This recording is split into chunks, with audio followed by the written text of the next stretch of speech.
The scorching summer sun of 1878 beat down mercilessly as Rachel Evans watched her dream of a new life go up in flames. The dry timber of her newly purchased ranch house crackled and popped as fire engulfed it, the heat so intense she could feel it searing her skin even from where she stood. Smoke billowed into the clear California sky, black and ominous against the blue expanse. She had arrived in Lone Pine just yesterday, her savings spent on this property, and now everything was burning to the ground. "Get back!" The deep voice cut through her panic. A tall figure on horseback appeared through the smoke, the silhouette unmistakably that of a cowboy. His horse reared as he pulled up beside her, dust swirling around them both. Lucas Forrester had been riding the fence line of his neighboring ranch when he spotted the smoke. He'd come at a gallop, praying he wasn't too late.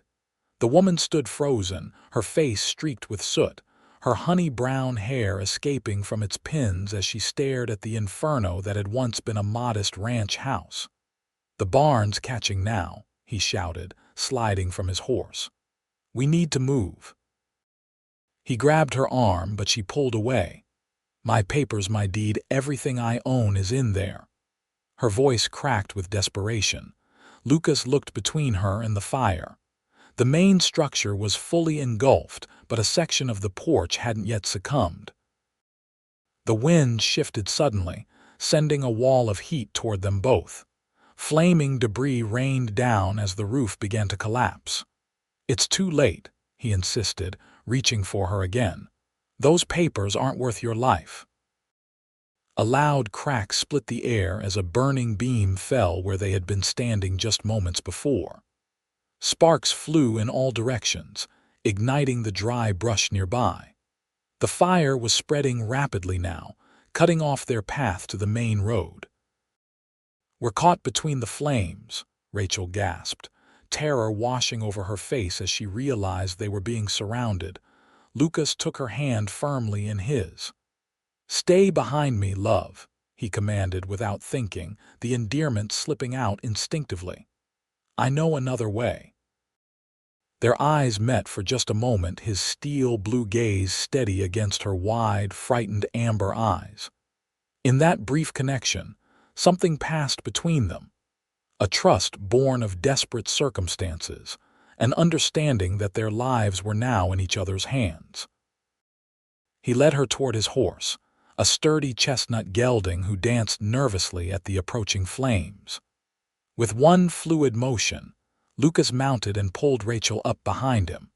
She hesitated only a moment before wrapping her arms around his waist, clinging to this stranger who had appeared from nowhere. "Hold tight," he instructed, turning the horse toward a narrow trail that led away from the worst of the fire, into the shelter of the foothills. As they galloped away, Rachel cast one last glance at what had been her fresh start, now nothing but a blazing pyre against the merciless sky. The journey into town was a blur for Rachel.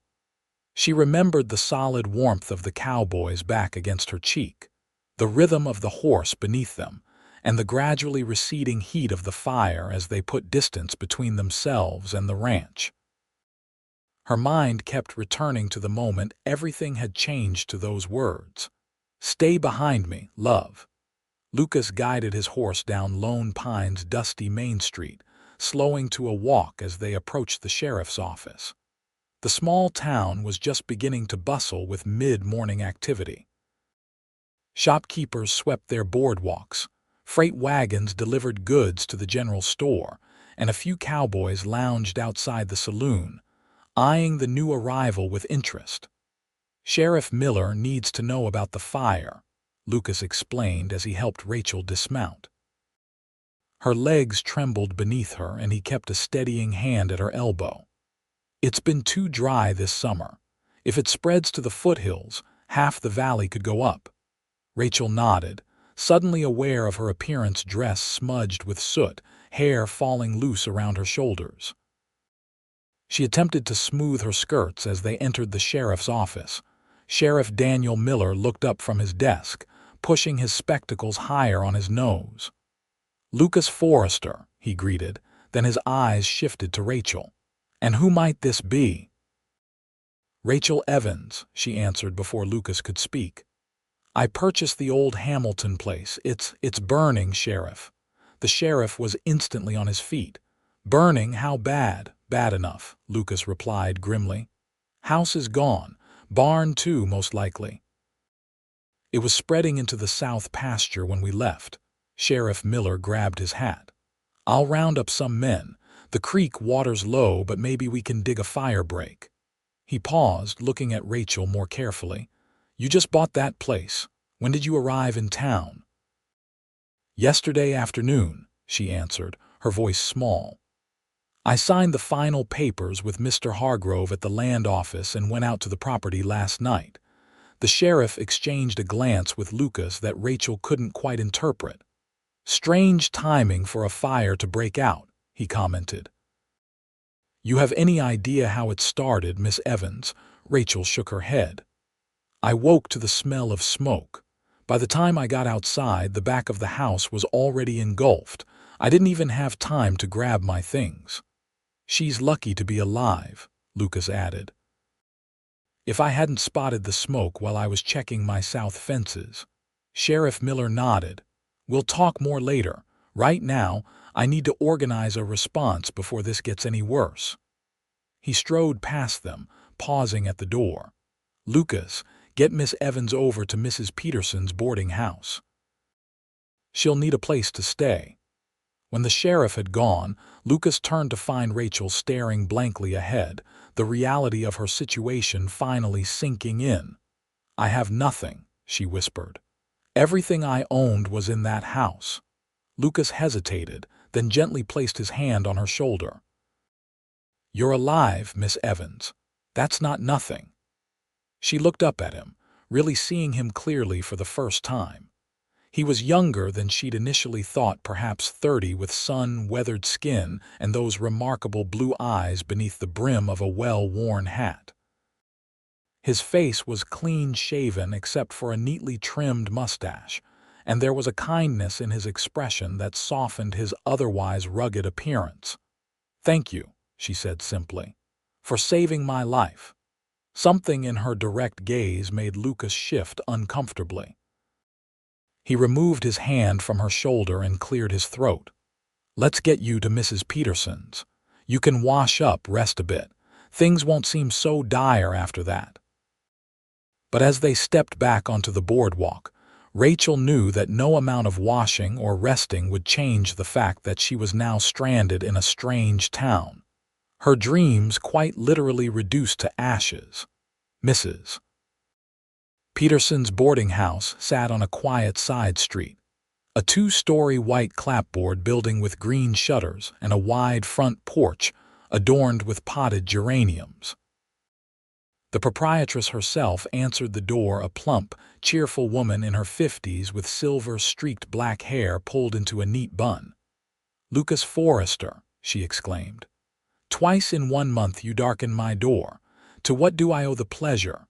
"Not a social call, I'm afraid, Mrs. Peterson," Lucas replied, removing his hat. "This is Miss Rachel Evans. She's in need of a room." The older woman's expression changed instantly when she took in Rachel's disheveled appearance. "Good heavens, child, what's happened to you?" While Lucas briefly explained the situation, Mrs. Peterson ushered Rachel inside, clucking sympathetically. The interior of the boarding house was immaculate, with polished wooden floors and tasteful, if somewhat dated, furnishings. "Of course you'll stay here, dear," Mrs. Peterson assured her. "I have a lovely room on the 2nd floor that gets the morning sun. You'll be comfortable there until you sort things out." Rachel hesitated. "I'm afraid I don't have much money with me. Most of what I had went into purchasing the ranch, and what was left was in my trunk." "We'll work something out," the older woman said firmly, patting Rachel's hand. "No one in Lone Pine is going to see a young woman out on the street, especially not one who's just been through such an ordeal." Lucas shifted his weight from one foot to the other.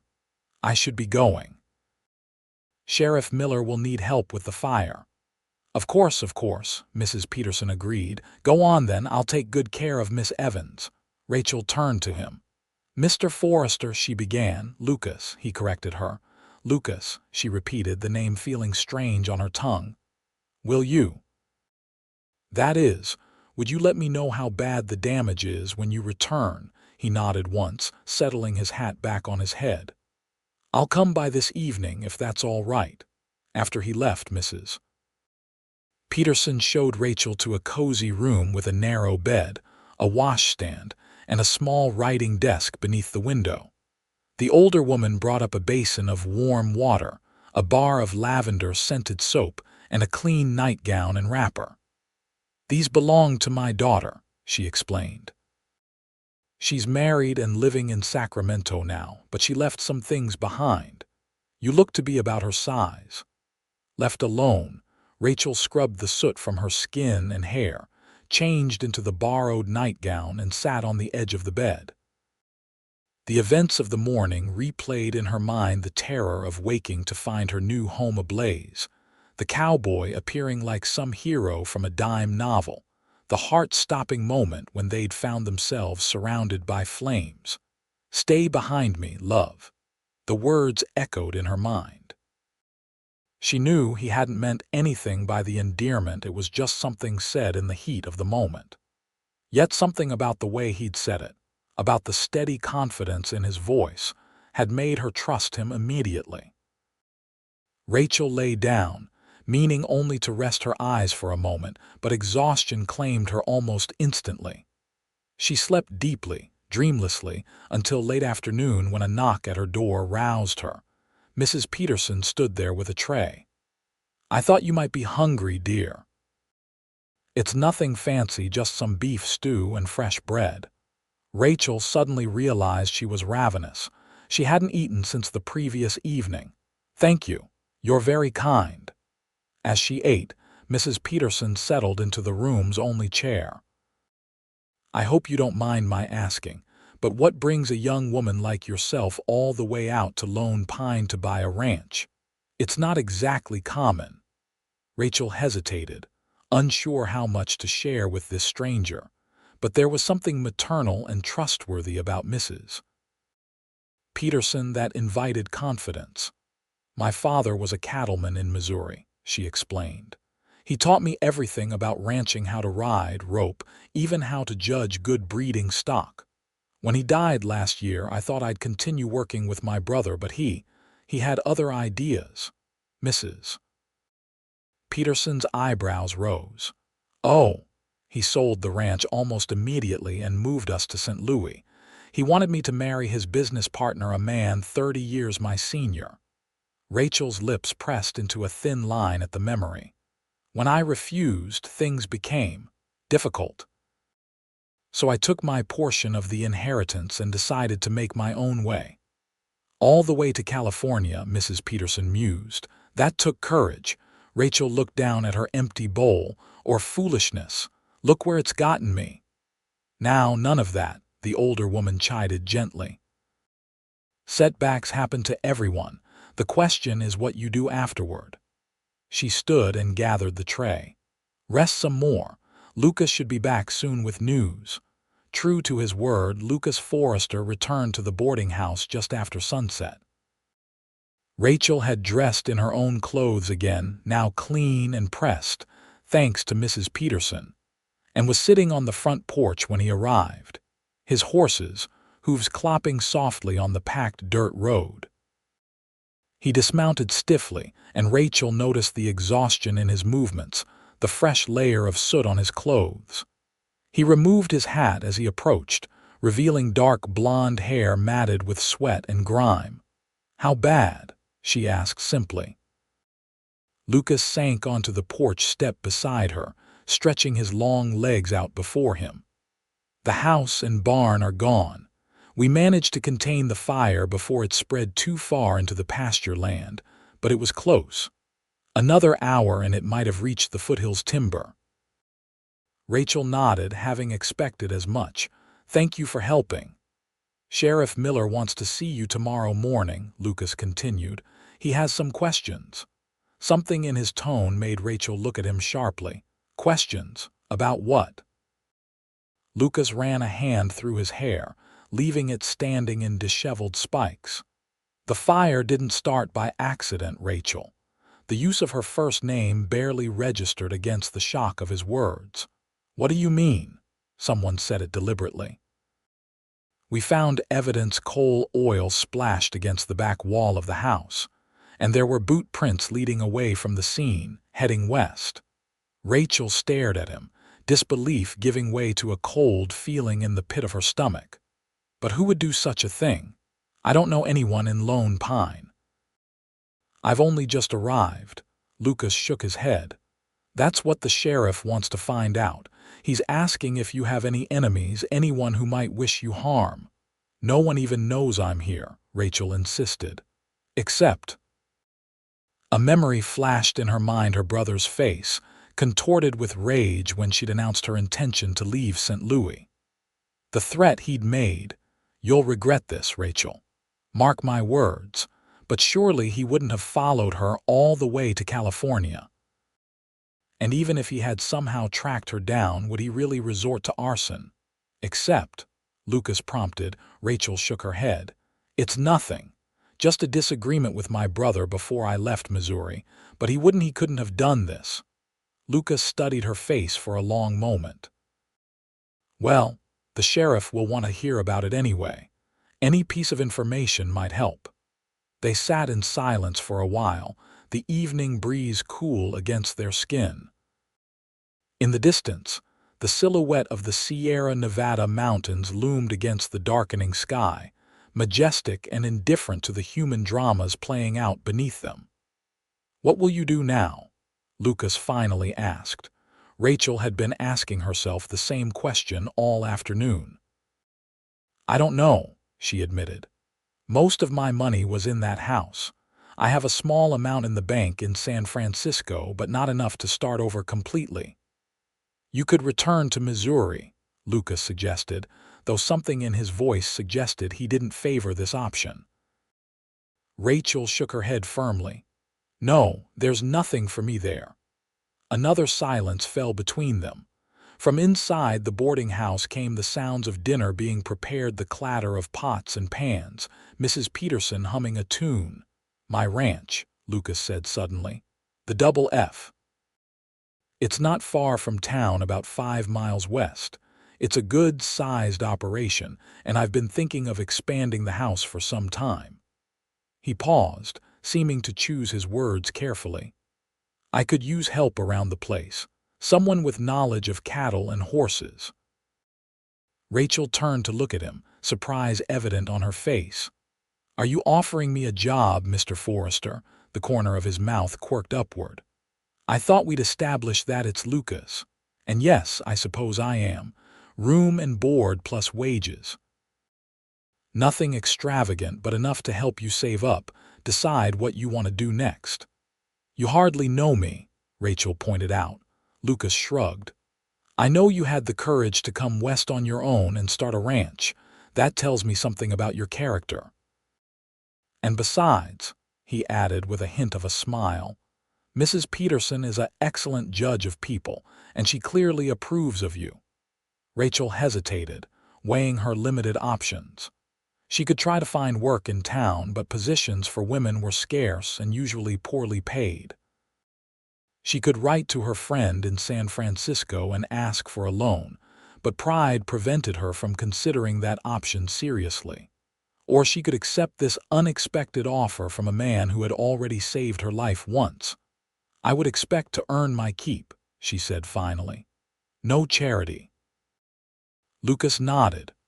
"Wouldn't offer it any other way. I need the help and you need the work. Simple as that." It wasn't simple, and they both knew it. A single woman living and working at a bachelor's ranch would raise eyebrows, even in a relatively progressive place like California. But Rachel was beyond caring about appearances.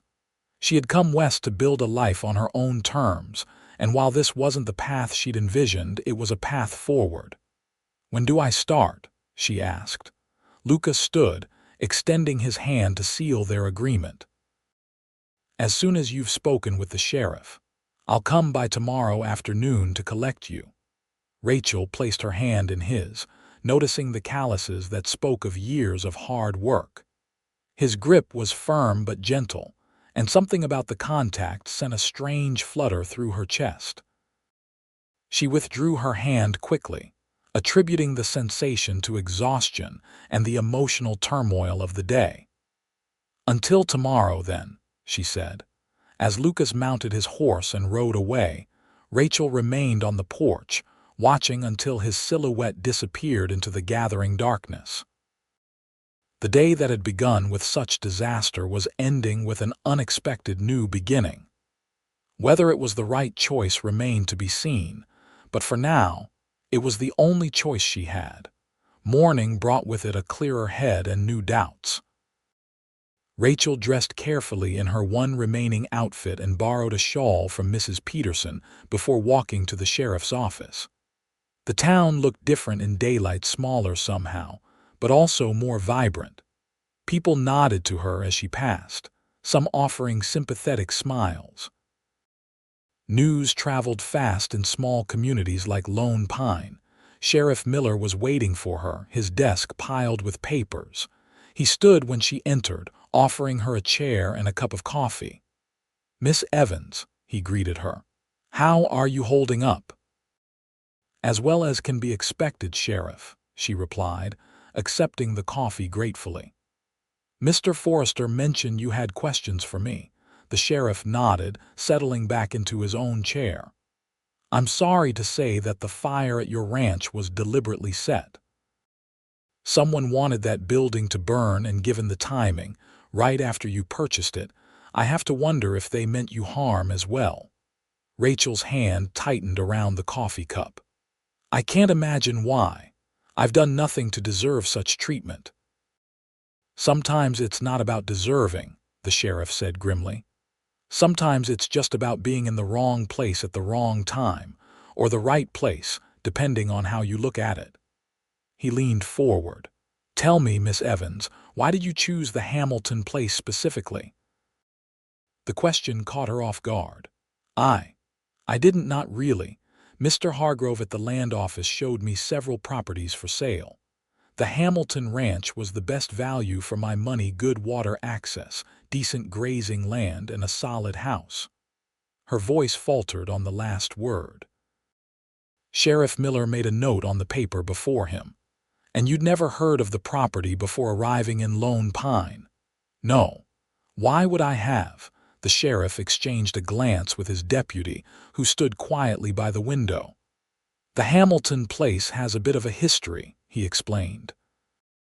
"Jacob Hamilton died there about a year ago, gunshot wound to the chest. His nephew inherited the property but wanted nothing to do with it, which is why it was for sale. The case was never fully resolved." Rachel set her cup down with a clatter.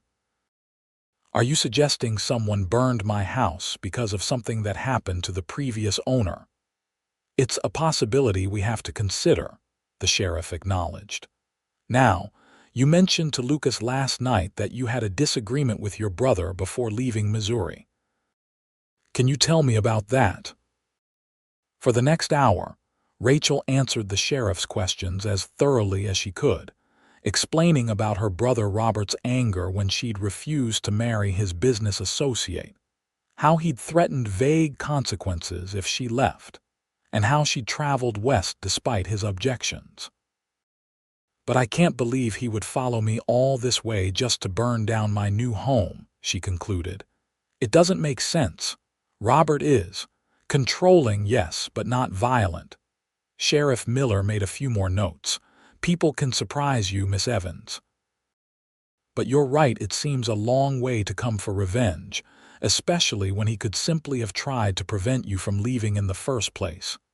He sat back, studying her thoughtfully. "For now, I'd advise you to be careful. Stay aware of your surroundings. If you notice anyone unfamiliar taking an interest in you, let me know immediately." Rachel nodded, then hesitated before adding, "I should tell you that I've accepted a position at Mr. Forrester's ranch. I'll be leaving town this afternoon." Something like approval flashed in the sheriff's eyes. "Lucas is a good man. His place is well established, secure. You'll be safer there than in town, I expect." He stood, indicating their meeting was at an end. "I'll continue investigating the fire. If I learn anything, I'll ride out to the Double F and let you know." As Rachel left the sheriff's office, the magnitude of the changes in her life over the past 24 hours hit her anew. From ranch owner to homeless to ranch worker, all in less than a day. She had come west seeking independence, and now she found herself dependent on the kindness of strangers. Yet as she walked back to the boarding house to gather her few possessions, Rachel couldn't help but feel that perhaps fate had intervened. If the fire hadn't happened, she would never have met Lucas Forrester. She would have been struggling alone on an unfamiliar ranch, instead of working alongside someone who clearly knew the land and its challenges. "Stay behind me, love." The words came back to her again, and this time she allowed herself to remember the security she had felt in that moment, the certainty that this man would protect her at all costs. It was foolish, she knew, to read anything into words spoken in a crisis. Lucas had offered her a job, nothing more. And yet, Rachel shook her head, dismissing the thought. She had no time for romantic fantasies. Her focus now needed to be on rebuilding her life, saving enough money to try again. Lucas Forrester was her employer, and she would do well to remember that. Mrs. Peterson had prepared a small traveling bag for Rachel, containing the borrowed nightgown and a few essential toiletries. "I'll be adding these to your bill, of course," the older woman said with a wink that suggested she would do no such thing. "You've been too kind already," Rachel protested. "Nonsense. We take care of our own in Lone Pine," Mrs. Peterson replied. "And now that you're going to work for Lucas Forrester, you're definitely one of our own." Rachel raised an eyebrow at that. "You speak highly of Mr. Forrester. You've known him long." "Since he first came to the valley about 8 years ago," Mrs. Peterson confirmed. "Arrived with nothing but his horse, a good saddle, and determination. Worked for old man Jenkins until he'd saved enough to buy his own place. Built it up from nothing, that boy did." She patted Rachel's hand conspiratorially. "Never married, though there's been plenty interested. Keeps to himself mostly, but he's always the first to help when there's trouble. You're fortunate to have found a position with him." Rachel wasn't sure how to respond to the implication in Mrs. Peterson's tone. "It's just work," she said firmly. "I need to save money to start over." "Of course, dear," Mrs. Peterson agreed a little too readily. "Just work." Lucas arrived precisely when he said he would, driving a wagon rather than riding horseback.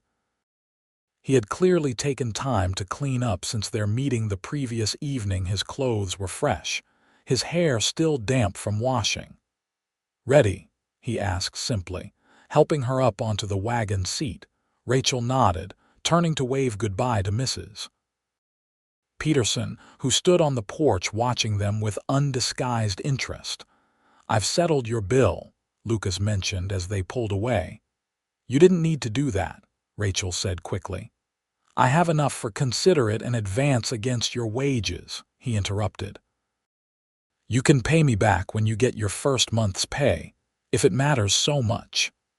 They rode in silence for a while, the wagon wheels creaking over the rutted road. The landscape opened up around them as they left town sagebrush and scrubby juniper, giving way to open meadows and stands of pine as they gained elevation.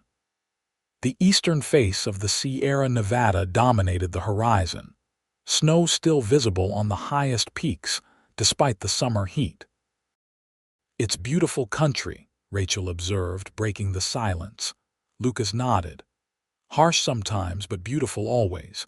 Been all over Texas, Arizona territory, even up to Montana, but never found anywhere that felt like home until I came here."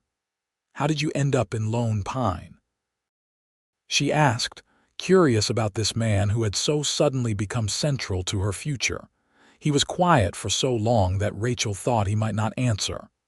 When he finally spoke, his voice had a distant quality, as if he were talking about someone else entirely. "I was born in Texas," he began. "Father had a small ranch there, nothing fancy but enough to get by. When the war came, the Confederate War, he went to fight, never came back." He flicked the reins gently, urging the horses around a bend in the road. "Mother kept the place going as long as she could, but it was too much. She remarried when I was 12, a man named Howard, mean drunk with a heavy hand." Rachel glanced at him, noting the tightness around his eyes. "I'm sorry," she said softly. Lucas shrugged. "Ancient history. I left home at 16, worked my way west, cowboying mostly. Found I had a knack for it. Ended up here through pure chance. The cattle drive I was working finished in Sacramento, and I heard there was work in the Owens Valley.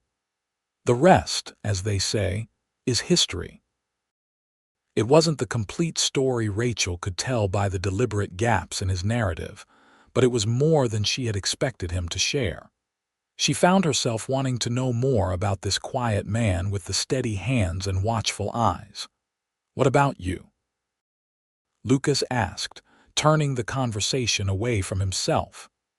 "How does a woman from Missouri end up trying to ranch alone in California?" Rachel told him about her father, the years spent learning at his side, the betrayal she'd felt when her brother had dismissed her capabilities and tried to marry her off to his business associate. "Robert never understood that I wasn't just father's helper, I was his partner in many ways. He taught me everything he knew about cattle and horses. I could ride before I could walk, according to family legend." Lucas looked sideways at her, a new appreciation in his gaze. "So when I offered you a job working cattle, I was getting more than I bargained for." Rachel smiled for what felt like the first time in days. "I suppose you were. I warn you, Mr. Forrester." "Lucas, I have opinions about how things should be done." He chuckled, the sound unexpectedly warm. "I wouldn't expect anything less, Miss Evans." "Rachel," she corrected him. "If we're to work together, we might as well use our Christian names." The Double F Ranch came into view as they crested a small rise, a sprawling property nestled against the foothills, with a sturdy main house, a large barn, and various outbuildings arranged in a rough semicircle. Cattle grazed in the distance, and a small herd of horses occupied a corral near the barn. Everything spoke of careful planning and hard work. "It's impressive," Rachel said honestly. "You've built something wonderful here." Lucas looked pleased despite himself. "It's getting there. Still plenty to be done." As they pulled up to the house, a tall Mexican man emerged from the barn, wiping his hands on a rag. He nodded to Lucas and looked curiously at Rachel. "Miguel, this is Rachel Evans," Lucas introduced her. "She'll be working with us from now on." "Rachel, this is Miguel Reyes, my foreman and right hand." Miguel touched the brim of his hat respectfully. "Señorita Evans, welcome to Double F." "Thank you," Rachel replied. "I look forward to working with you." Lucas helped her down from the wagon. "Miguel's wife, Elena, helps with the cooking and housekeeping," he explained. "They live in the smaller cabin just behind the main house. There are 2 ranch hands as well, brothers, Sam and Thomas Wilson. They bunk in the room above the stable." He led her toward the main house, a solid 2-story structure built of pine logs with a wide covered porch wrapping around 3 sides. Inside, the main floor consisted of a large kitchen and dining area, a comfortable sitting room with a stone fireplace, and what appeared to be Lucas's office. The furnishings were simple but well made, with surprising touches of refinement: a bookshelf filled with leather-bound volumes, a patterned rug that Rachel recognized as Navajo work, even a small piano in one corner of the sitting room. "You play?" she asked, gesturing toward the instrument. Lucas shook his head. My mother did. I brought it out from Texas years ago, had it shipped around the Horn. Foolish expense, really, but—" He shrugged.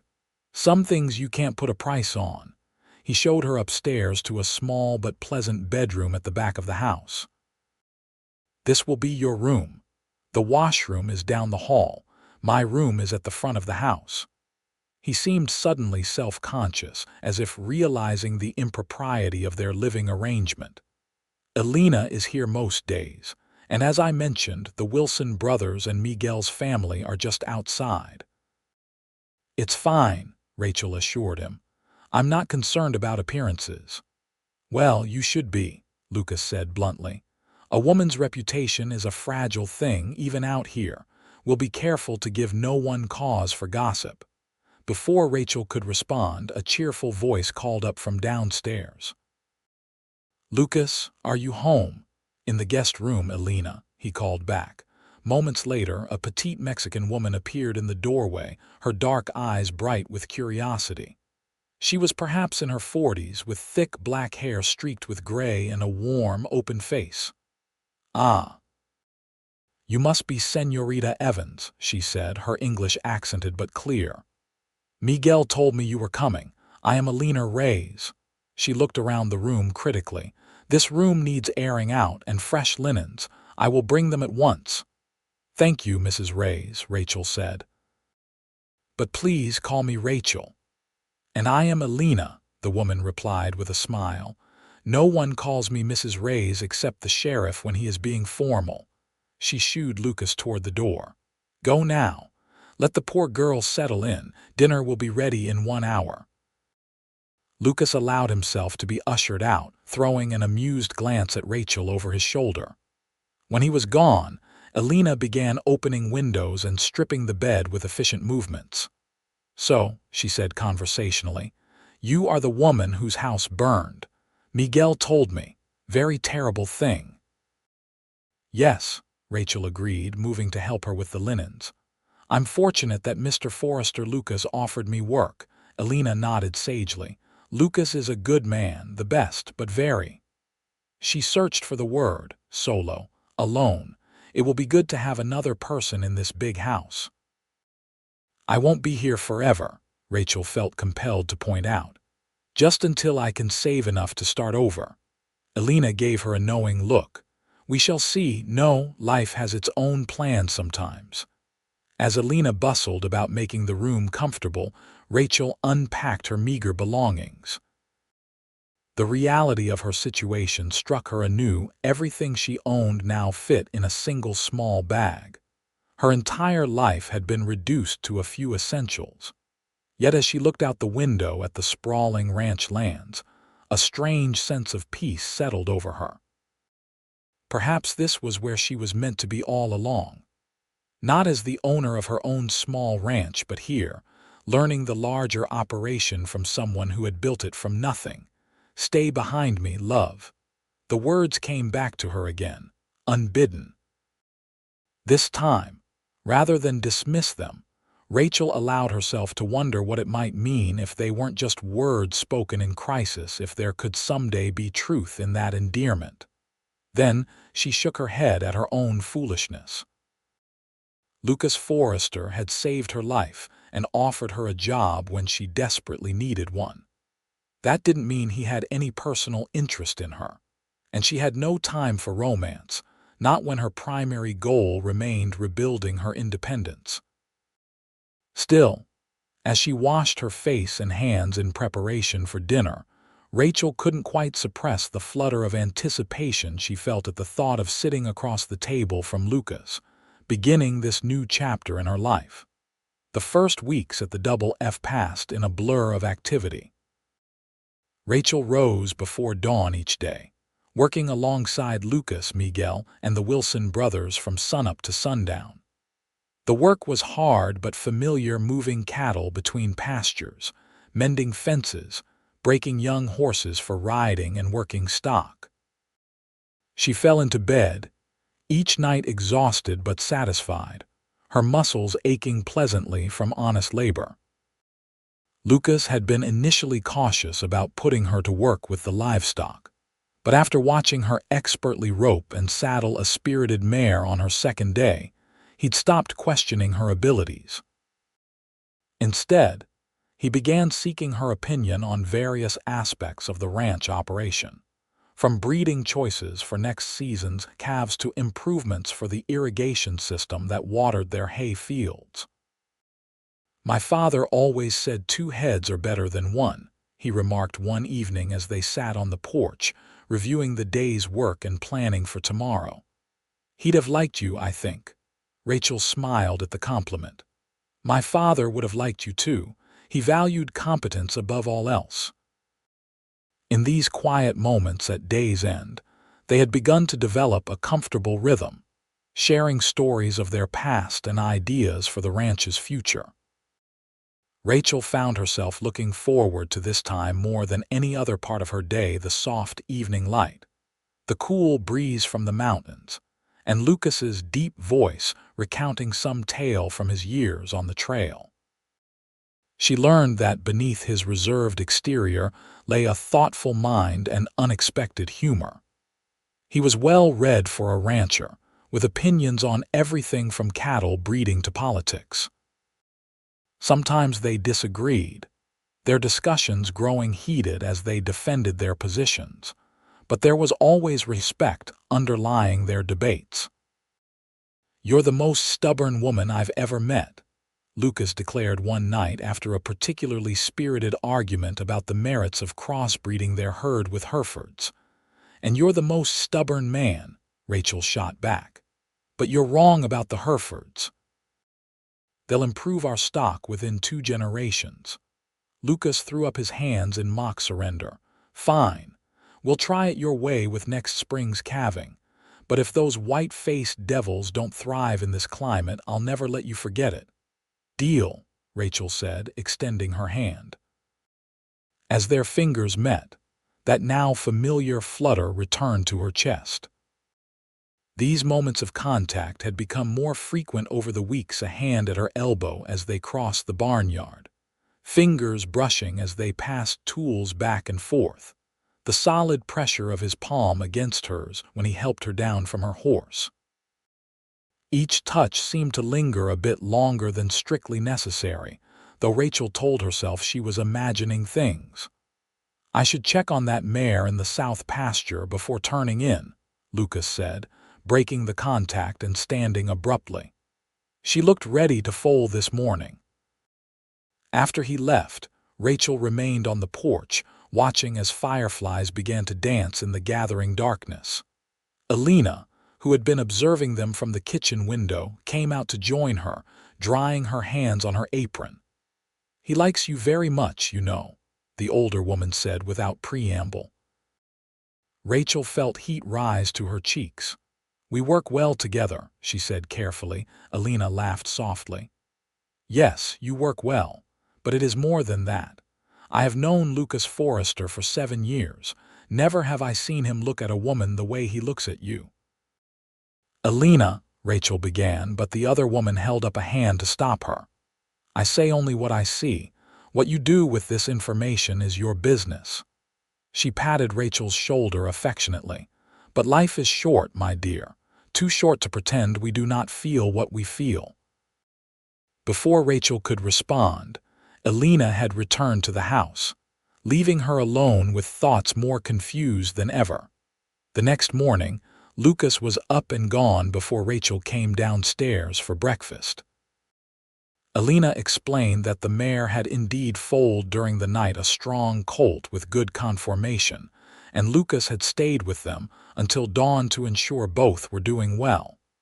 "He's sleeping now," Alina added. "Miguel says you should work with the new geldings today. They need more saddle time before we can use them for the roundup."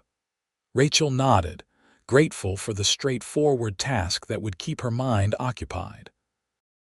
The roundup was scheduled to begin the following week, a massive undertaking that would require all their focus and energy as they gathered cattle from the far reaches of the ranch lands to count, brand, and separate those bound for market. She spent the morning in the training corral with the young horses, putting them through their paces with patient persistence. By midday, sweat soaked her shirt and dust coated every inch of exposed skin, but all 4 geldings were responding well to her commands. As she unsaddled the last one, she became aware of someone watching from the corral fence. Lucas stood there, hat pulled low against the noon sun, arms crossed over the top rail. How long he had been observing her, she couldn't tell, but there was an intensity in his gaze that made her pulse quicken. "You have a way with horses," he commented as she approached. "That roan was giving Sam fits yesterday, but he's like a lamb with you." Rachel shrugged, suddenly self-conscious. "It's just patience. Horses respond to consistency." "So do most creatures," Lucas agreed, his eyes never leaving her face, humans included. There was something different about him today, a tension in his shoulders, a directness in his gaze that hadn't been there before. Rachel wondered if something had happened, if perhaps there was a problem with the ranch that he hadn't shared. "Is everything all right?" she asked, resting her arms on the fence rail beside him. Lucas didn't answer immediately. When he did speak, his voice was pitched low, meant for her ears alone despite the empty corral yard. "I've been thinking about what happens after the roundup." Rachel felt a chill that had nothing to do with the hot summer air. "After? You've been here almost a month," he continued. "The work we've done together, it's good, better than I expected. The ranch is running smoother with you here." "I'm glad," Rachel said cautiously, unsure where this conversation was heading. Lucas turned to face her directly. "What I'm trying to say is that I'd like you to stay, not just temporarily but permanently, as a partner in the Double F." Whatever Rachel had been expecting, it wasn't this. "A partner, but I have no money to invest, not that kind of partner," Lucas interrupted. "I mean—" He paused, removing his hat and running a hand through his hair in a gesture she now recognized as nervousness. "Damn it, I'm making a mess of this." He took a deep breath, his blue eyes finding hers with determined clarity. "Rachel Evans, I'm asking you to marry me." The world seemed to stop. Rachel stared at him, certain she had misheard. "What? Marry me?" Lucas repeated, more confidently now. "Be my wife, my partner in everything. Help me build this place into something we can both be proud of." "But we've only known each other a month," Rachel protested weakly. "I've known you long enough," Lucas countered. "I knew the moment I pulled you up behind me on that horse, felt your arms around my waist as we rode away from the fire. I've never met anyone like you, someone who works as hard, cares as much, fights as fiercely for what she believes in." He reached across the rail, taking her hand in his. "I'm not a man given to romantic declarations. I can't promise you poetry or grand gestures. But I can promise you this. I will respect you, listen to you, work beside you every day to build a life together. I will never try to make you less than you are." Rachel looked down at their joined hands, her mind racing. This was madness. Marriage, to a man she'd known barely a month, and yet— "What about my plans?" she asked softly. "I came west to be independent, to have something of my own." "The Double F would be yours as much as mine," Lucas assured her. "Everything I have, everything I am, it would all be shared between us. Equal partners, Rachel, that's what I'm offering." There was such earnestness in his face, such quiet hope in his eyes. Rachel felt something shift inside her, a recognition of what had been building between them since that first day when he'd appeared through the smoke and told her to stay behind him. But marriage— it was too soon, too sudden. "I need time," she said finally. "This is unexpected." Disappointment flickered across Lucas's features, but he nodded, releasing her hand. "Of course. I shouldn't have sprung it on you like this. Take all the time you need." He settled his hat back on his head and turned to leave, then paused. "Just know that my feelings won't change, Rachel." Whether you answer today or a month from now, the offer stands." As he walked away toward the main house, Rachel remained by the corral fence, her thoughts in turmoil. What Alina had said the night before echoed in her mind.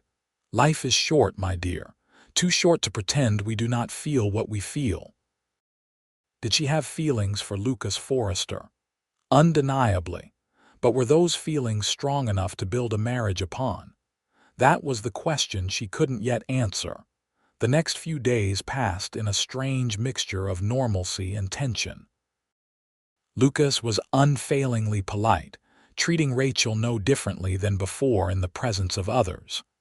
But when they were alone, there was a new awareness between them, a sense of waiting, of words unspoken. Rachel threw herself into preparations for the roundup, grateful for the distraction. She mended tack, checked supplies for the chuck wagon, and worked with Miguel to plan which pastures they would sweep first. The physical labor helped clear her mind, but at night, alone in her room, her thoughts always returned to Lucas's proposal. Marriage had never been part of her plan when she'd left Missouri. She had seen too many women lose themselves in wifehood, becoming mere extensions of their husbands with no identities of their own. Her sister-in-law instinct. Louie was such a woman, always deferring to Robert, never expressing an opinion that might contradict his. But Lucas wasn't Robert. He had sought her opinions from the beginning, valued her knowledge, treated her as an equal in the work of the ranch. And there was something that made her breath catch when he looked at her a certain way, when his hand brushed hers as they worked side by side. 4 days after his proposal, Rachel rode out alone to check on a section of fence that had been reported damaged. The ride took her to the far eastern edge of the property, where the ranch lands met the foothills. It was beautiful country, with pine forests giving way to meadows dotted with wildflowers. As she dismounted to examine the fence, a movement in the trees caught her attention. She tensed, her hand moving instinctively to the rifle in her saddle scabbard. But before she could draw it, a figure emerged from the shadows, a man on horseback, his face obscured by the wide brim of his hat. "Well, well," a familiar voice drawled, "if it isn't my wayward sister." Rachel's blood ran cold. "Robert?" Robert Evans urged his horse forward into the clearing, a smug smile on his face. He was impeccably dressed despite the dust of travel, his suit finer than anything a working man would wear in this territory. "Surprised to see me, Rachel? You shouldn't be. I told you there would be consequences for your foolishness." Rachel's mind raced. How had he found her? And more importantly, why was he here now after all this time? "What do you want, Robert?" she asked, fighting to keep her voice steady. He dismounted, tethering his horse to a nearby tree. "Initially, I wanted to teach you a lesson about disobeying your brother's wishes. But now," he looked around at the vast ranchland spread out before them, "now I think there might be more opportunity here than I first realized." A cold certainty settled in Rachel's stomach. "It was you," she said. "You burned down my ranch house." Robert smiled thinly. "An unfortunate necessity. I couldn't have you establishing yourself independently, not when I had other plans for you." "Other plans," Rachel repeated, anger replacing her initial shock. "You had no right." "That was my inheritance from Father, half of which should have rightfully been mine," Robert cut in sharply. "If Father hadn't been so sentimental about his precious daughter learning the business." He began walking toward her, and Rachel had to resist the urge to back away. She would not show fear, not to him. "But that's water under the bridge now," Robert continued. "I'm here to bring you home where you belong. Mr. Hargrove is still interested in the match, despite your indiscretions." "Indiscretions," Rachel repeated incredulously. Robert's expression hardened. "Don't play innocent, sister. I've been watching you.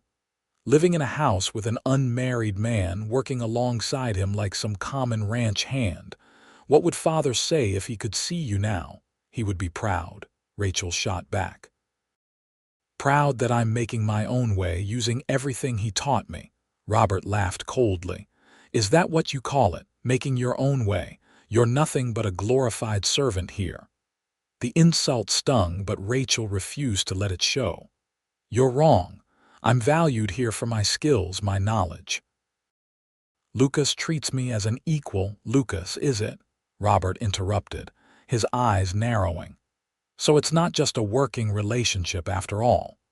Rachel realized her mistake too late. She had revealed too much, given Robert ammunition he would surely use against her. My relationship with Mr. Forrester is none of your concern, she said stiffly. And I have no intention of returning to St. Louis with you, now or ever. Robert's expression darkened.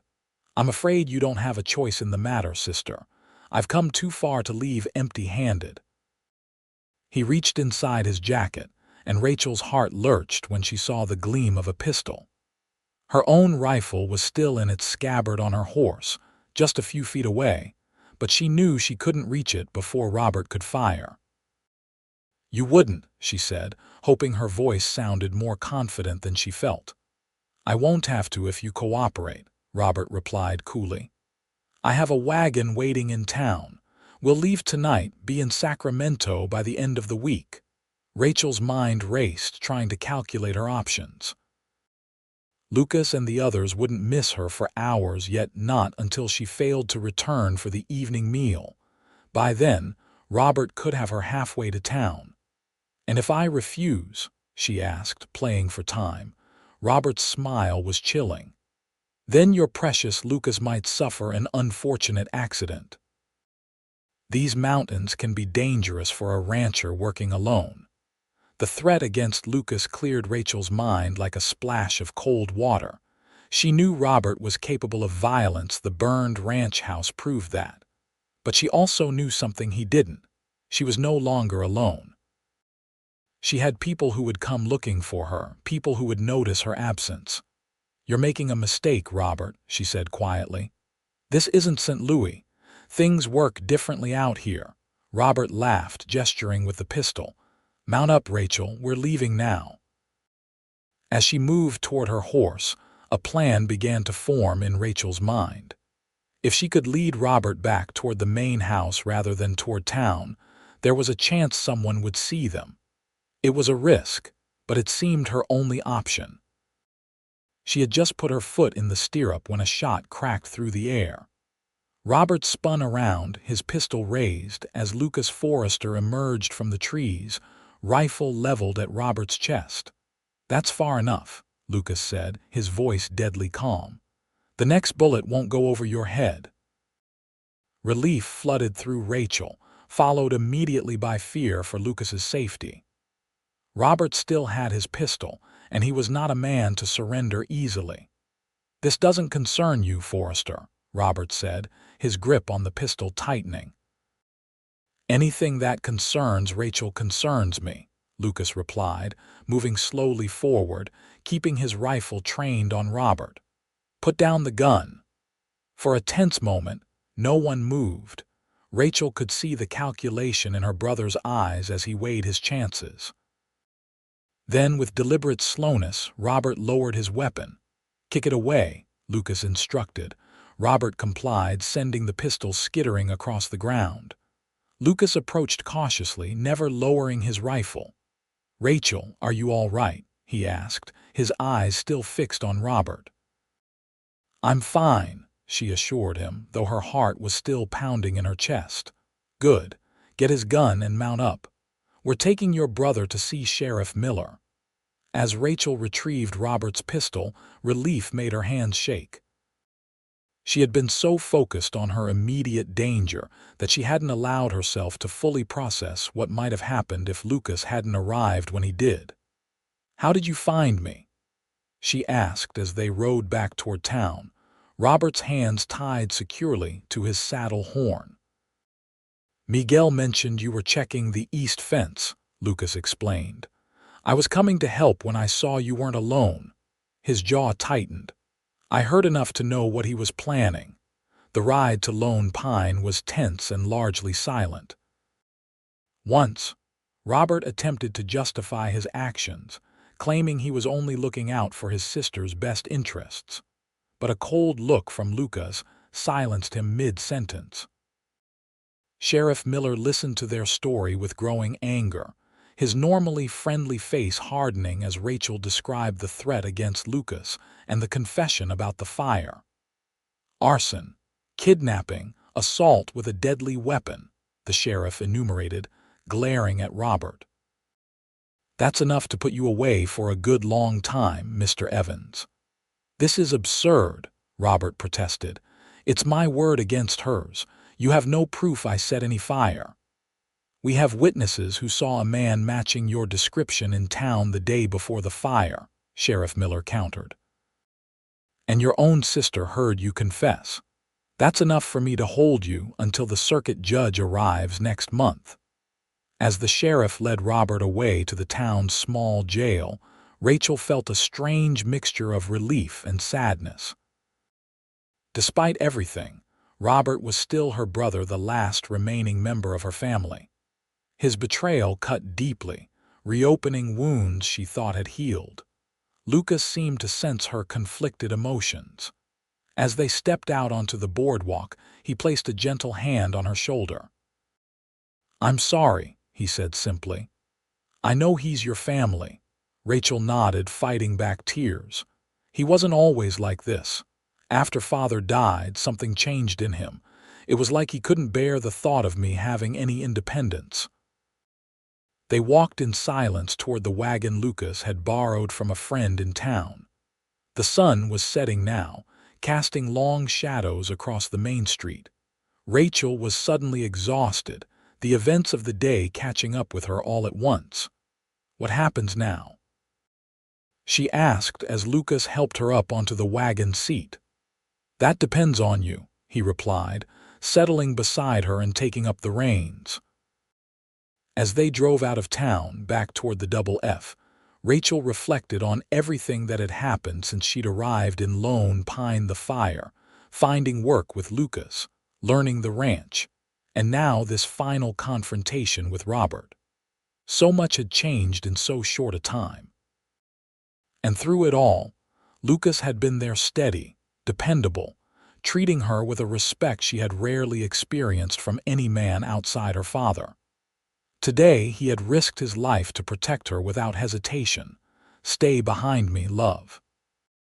The words came back to her again, and this time she understood their full meaning. Lucas Forrester was a man who would always put himself between her and danger, not because he thought her weak, but because that was the kind of man he was. As the ranch house came into view, Rachel made her decision. "Lucas," she began, her voice soft but determined. "About your proposal." He glanced at her, his expression carefully neutral. "You don't have to answer now. Today has been difficult." "I want to," she interrupted. "Answer, I mean." She took a deep breath, turning to face him fully. "Yes." Lucas pulled the wagon to a halt, looking at her with cautious hope. "Yes. Yes, I'll marry you," Rachel said, her voice growing stronger. "Be your wife, your partner, build the Double F together." For a moment, Lucas didn't move. Then, with a gentleness that belied his strength, he reached out to touch her cheek. "Are you certain?" he asked. "I don't want you agreeing because of what happened today, because you feel obligated." Rachel placed her finger against his lips, stopping his words. "I'm saying yes because I want to. Because in just 1 month, you've shown me more respect and understanding than most men show their wives in a lifetime. Because when I think about my future, I can't imagine it without you in it." The smile that spread across Lucas's face transformed him, erasing the lines of worry and revealing a younger, more carefree man beneath.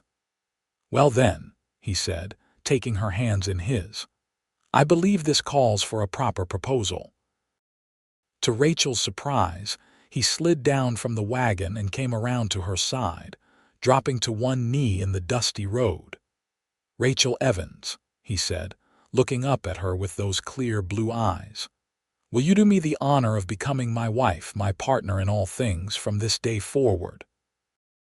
Rachel laughed, joy bubbling up inside her like a spring.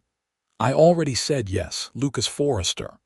"I know," he replied with a grin, "but I wanted to do it right this time." He stood, and with the casual strength she had come to admire, lifted her down from the wagon. For a moment they stood face to face in the gathering twilight, and then Lucas bent his head to kiss her. It was a gentle kiss at first, tentative and questioning, but when Rachel responded, it deepened into something more profound, a promise, a declaration, a beginning.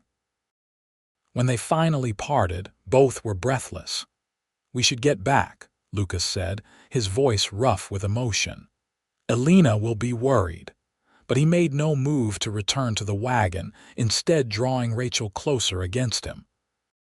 She rested her head on his chest, listening to the steady beat of his heart. "Lucas," she murmured, when you came through the smoke that day, when you saved me from the fire, you called me love. You remember that?" She felt him chuckle, the sound rumbling through his chest. "I remember, it just slipped out." Rachel lifted her head to look at him. "Did you mean it, even then?" Lucas considered the question seriously. "I think part of me knew, even in that first moment," he admitted. "There was something about you standing there in the face of disaster, refusing to run until the last possible moment. Something that called to me." He brushed a strand of hair from her face, his touch featherlight. "And you, when did you know?" "I'm not sure," Rachel said honestly. "It wasn't one moment, but many small ones. The way you listened when I spoke about breeding stock, the way you read by the fire in the evenings, the respect you showed Elena and Miguel." She smiled up at him. "The way you came for me today when I needed you most." Lucas kissed her again, more urgently this time. When he pulled away, his eyes were dark with emotion. "I will always come for you, Rachel. Always." As they drove the remaining distance to the ranch house, the first stars appearing in the darkening sky, Rachel felt a sense of rightness settle over her. This wasn't the future she had planned when she left Missouri, but it was a future she chose freely, a partnership with a man who valued her mind as well as her heart, who saw her strengths and respected them. Elena was indeed waiting anxiously on the porch, and her face lit up with relief when she saw them approach. Her relief turned to delight when Lucas announced their engagement, and soon the entire ranch was celebrating. Miguel produced a bottle of tequila he'd been saving for a special occasion, and the Wilson brothers insisted on playing their fiddle and harmonica for an impromptu dance. Later, as the celebration wound down and the others drifted away to their respective quarters, Lucas and Rachel stood alone on the porch, looking out at the star-filled sky above their land, their future. "I was thinking," Lucas said, his arm around her shoulders. "We could build onto the house, add another bedroom or two, for the future." Rachel smiled, understanding what he was suggesting. "Children, if you want them," he said carefully. "I know taking on a ready-made family wasn't part of your plan when you came west." "My plans have changed considerably since then," Rachel pointed out, leaning into his embrace. "And yes, I would like children, someday." Lucas nodded, satisfaction evident in his expression. "And the wedding? When would you like to have it?" "Soon," Rachel decided. "After the roundup." "No sense in waiting, is there?" "None at all," Lucas agreed, bending to kiss her once more. As they stood together under the vast expanse of stars, Rachel thought about the strange twists of fate that had brought her to this moment, the fire that had destroyed her initial dreams, only to lead her to something better. The brother whose betrayal had inadvertently guided her to a man worthy of her trust. "Stay behind me, love." Lucas had said those words on the worst day of her life, and now they had become a promise of protection, of partnership, of a future built together. Not with her behind him, but beside him, facing whatever came their way as equals. And in the end, That was all she had ever truly wanted. The wedding took place on a crisp October day, with the aspens in the high country turning to gold and the first hint of winter in the air. They held the ceremony on the ranch, beneath an arch of autumn branches that Miguel and the Wilson brothers had constructed for the occasion. Rachel wore a simple dress of ivory satin ordered from San Francisco, with Alina's lace mantilla as her veil. Lucas, unusually formal in a black suit and string tie, couldn't take his eyes off her as she walked toward him on Sheriff Miller's arm. "You're sure about this?" the sheriff had asked her earlier, half joking. "Not too late to run." Rachel had laughed, her eyes finding Lucas across the yard as he spoke with the circuit-riding preacher who would perform the ceremony. "I've never been more certain of anything in my life," she'd answered truthfully. Now, as they stood hand in hand exchanging vows before their friends and neighbors, Rachel felt a profound sense of peace settle over her. This was right. This was where she belonged. "I now pronounce you husband and wife," the preacher declared. "You may kiss your bride." Lucas cupped her face in his hands with exquisite gentleness before kissing her, and the small gathering erupted in cheers and whistles. As they turned to face their guests, now officially Mr. and Mrs. Forrester, Rachel caught sight of Alina wiping away tears of joy. The celebration lasted well into the evening, with music and dancing, plenty of food, and perhaps a bit too much whiskey flowing among the cowhands. Rachel danced with Lucas, with Sheriff Miller, with Miguel, and even with old Mr. Jenkins, who declared her the prettiest bride Lone Pine has seen in 20 years. As the night wore on, Lucas found her sitting on the porch steps, taking a moment's respite from the festivities. He settled beside her, their shoulders touching companionably. "Happy?" he asked, his voice warm in the darkness. "Very," she assured him, leaning her head against his shoulder. "And you, more than I ever thought possible." He took her hand, his thumb rubbing across her new gold wedding band. "I have something for you." From his pocket he produced a folded document which he placed in her hands. Rachel opened it, squinting to read in the dim light spilling from the house. "Lucas," she gasped when she realized what she was holding. "This is a deed." "To the double F," he confirmed. "Half in my name, half in yours. Legal and binding. We're truly partners now in every sense." Rachel was momentarily speechless, overwhelmed by the magnitude of the gesture. For a woman to own property in her own name was unusual enough. For a husband to willingly share ownership of everything he had built was virtually unheard of. "You don't have to do this," she said finally. "I trust you, Lucas. I know you'd always take care of me." "It's not about taking care of you," he explained. "It's about acknowledging what's true. This ranch is as much yours as mine now. You've already improved it in a dozen ways since you arrived, and this way." He hesitated. "This way, if anything ever happens to me, no one can take it from you. It's yours by right." Rachel understood then that this wasn't just a romantic gesture, but a practical one, Lucas ensuring her security no matter what the future held. She knew too many widows who had lost everything when their husbands died, left at the mercy of male relatives or creditors. "Thank you," she said, folding the deed carefully and tucking it into her pocket, "for understanding what this means to me." Lucas smiled, the expression visible even in the darkness. "That's what partners do, isn't it? Understand each other."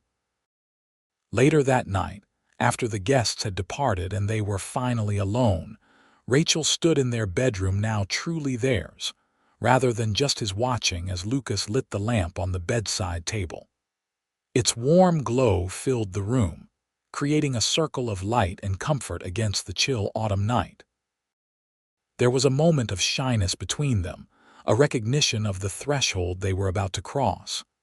Then Lucas crossed the room in 2 strides and gathered her into his arms, and all hesitation melted away. "I love you," Rachel Forrester, he murmured against her hair. And I love you, Lucas Forrester, she replied, lifting her face for his kiss. In that moment, as their new life began in earnest, Rachel knew she had found what she had been seeking all along, not just independence, but something far richer. A partnership of equals, built on respect and love, with the promise of a future limited only by their courage and determination to build it together. The years that followed were not without challenges. The winters could be harsh in the Owens Valley, and the summers brutally hot. There were droughts that threatened their cattle and late spring frosts that damaged their hay crops. There were disputes with neighboring ranchers over water rights, and the usual difficulties of running a large operation with limited hands. But through it all, Lucas and Rachel faced each challenge together, their partnership growing stronger with each passing season. The Double F prospered under their joint leadership, expanding its holdings and developing a reputation for quality stock throughout California. In the spring of 1880, their son James was born, a sturdy, blue-eyed boy with his father's determined chin and his mother's curious nature. Elena, who had been midwife at the birth, declared him perfect in every way, and Lucas, seeing his son for the first time, was rendered speechless with wonder. "He's so small," he marveled, one large finger captured in his son's tiny grip. "But strong," Rachel assured him, exhausted but radiant. Like his father, Lucas kissed her forehead, his eyes suspiciously bright. "Like his mother, you mean?" James grew into a lively toddler who followed his parents everywhere, learning the ways of the ranch from his earliest days. By the time he was 5, he could ride a gentle pony and help with simple chores. Lucas proved to be a patient father, never too busy to answer questions or explain how things worked. Their daughter Elizabeth arrived in 1884, equally determined but with a quieter disposition than her brother. She had Rachel's honey-brown hair and an innate understanding of animals that made even the most skittish horses calm in her presence. Rachel found that motherhood, far from diminishing her role in running the ranch, simply added another dimension to her life. She worked with the children alongside her, teaching them as her own father had taught her. Lucas encouraged this, understanding that passing on their knowledge to the next generation was as important as any other aspect of building their legacy. Robert Evans served 3 years in prison for his crimes before being released and returning to St. Louis. He wrote to Rachel once, a stiffly formal letter expressing regret for his actions and asking for forgiveness. Rachel replied with equal formality, offering forgiveness but making it clear that some bridges, once burned, could not be rebuilt. She never heard from him again. In 1888, 10 years after the fire that had brought them together, Lucas and Rachel stood on the porch of their expanded home, watching as their children played in the yard with the new puppies born to their favorite cattle dog. "You ever think about it?" Lucas asked, his arm around her waist. "How different things might have been if your ranch hadn't burned?" Rachel considered the question. "Sometimes," she admitted. "But then I look at all this," she gestured to the prosperous ranch, the playing children, the life they had built together, "and I can't imagine any other path." Lucas nodded, understanding as always. "From the ashes," he murmured. "What's that?" Rachel asked. "Something my mother used to say. From the ashes of disaster grow the roses of success. I never really understood it until I met you." Rachel turned in his embrace to face him, noting the silver beginning to thread through his hair at the temples, the laugh lines around his eyes that hadn't been there when they met. 10 years had changed them both, but the core of what had drawn them together remained unaltered. "That day in the fire," she said, "when you told me to stay behind you, did you have any idea what would come of it?" Lucas smiled, the same smile that still made her heart beat faster after all these years. "Not in the slightest. I just knew I couldn't let anything happen to you." "My hero," Rachel teased gently, rising on tiptoe to kiss him. "Always," he promised, drawing her closer.